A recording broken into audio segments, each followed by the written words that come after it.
امام حسین اور یزید کے بیچ میں اگر میں آپ سب سے پوچھوں کہ یزید کی کیا غلطی تھی تو مجھے یقین ہے آپ سب یہ جواب دیں گے کہ امام حسین کو شہید کیا. یزید کی سب سے بڑی غلطی امام حسین کو شہید کیا, کعبے کو مسمار کیا, مدینے میں اپنے لشکریوں کو, مدینے کی عورتوں کو حلال کیا. یہی سب باقی فقہاء نے لکھا ہے. سامعین, نقطے کی بات یہ ہے, سوچنے کی بات یہ ہے کہ یہ سب اعمال, یہ سب عمل اس ملعون نے امام کو شہید کرنے کے بعد کیے, اور امام علی مقام نے اپنے شہید ہونے سے پہلے اس سے لڑنے کا فیصلہ کیا. فکر کیجئے, سوچئے ایسی کیا غلطیاں تھی کہ ہم جس نقطے کی طرف متوجہ ہو رہے ہیں وہ تو اس مقام کے بعد میں واقع ہوا ہے جب امام اس کے خلاف کھڑے ہوئے. امام نے اس سے پہلے اس سے جنگ کی ہے, جب اس نے حسین کو قتل نہیں کیا تھا, جب اس نے مدینے پر چڑھائی نہیں کی تھی, لیکن پھر بھی حسین مدینہ چھوڑ کر اس ملعون کے خلاف کھڑے ہو گئے.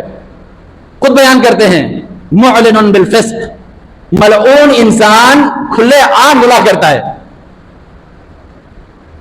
اس لیے شارب الخمر ایک مقام پر لکھتے ہیں اس نے داڑھی نہیں رکھی اور اسلام کے ممبر پر چڑھتا ہے. بار بار جو اس کی صفتوں کو بیان کیا کہ اب میں نہیں رہ سکتا. پھر دوسرا سوال پیدا ہوتا ہے سامعین, صرف حسین کیوں؟ اس زمانے میں اور بھی بہت سارے صحابہ کرام زندہ تھے, ان میں سے کسی نے قیام کیوں نہیں کیا؟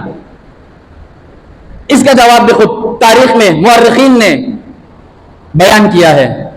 ابن کثیر اپنی تاریخ کی کتاب کے اندر لکھتے ہیں کہ انما میلہم لانہ سید الکبیر, یعنی مسلمانوں کا میل یزید کے فسق کو دے کر, میل عربی میں کہتے ہیں رجحان, تعلق, اردو والا میل نہیں ہے, یعنی میل مسلمانوں کا میل, مسلمان مائل تھے آپ کی طرف. لانہ سید الکبیر, کیونکہ آپ ہی نبی پاک صلی اللہ علیہ وآلہ وسلم کے خاندان کے سب سے بڑے اور صحابہ میں سب سے افضل فرزند باقی رہ گئے تھے. اگر آپ اس موقع پر خاموشی اختیار کر لیتے تو اسلام کا وہ حال ہوتا جو شاید آج اس حال میں بھی زندہ نہ رہتا.